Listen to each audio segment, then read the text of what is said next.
Привет всем! Это новый канал и новый обновленный контент и четкая подача информации. Так что подписывайтесь на этот канал, давайте смотреть на политику, на какие-то события взглядом нормальных людей.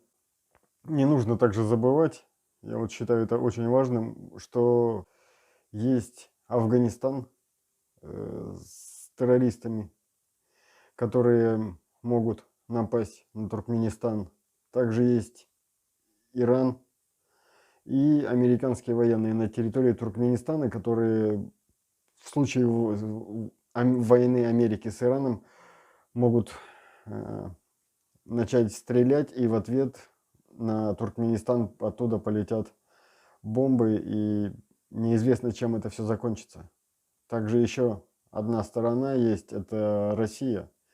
Не нужно об этом забывать, и у нее свои, у власти Российской Федерации свои как бы интересы по отношению к вашей стране, и не нужно об этом забывать, и если вы будете принимать какие-то решения, принимая чью-либо сторону, не принимайте их так радикально и рьяно, то, что говорят и делают эти оппозиционеры.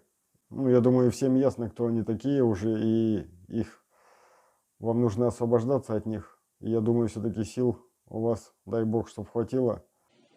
Другие действуют и думают совсем по-другому. Нужно думать о том, что кроме вас может появиться другая сила, более сплоченная, более консолидированная и вокруг тех идей, которые рождены очень давным-давно. Придут исламисты, которые не будут с вами разговаривать. И даже если вы захотите приехать, они вас просто пристрелят, даже не дав возможности спуститься с трапа самолета. И эти люди не будут с вами разговаривать. Они не будут вас слушать. Они вас будут просто убивать. Без жалости.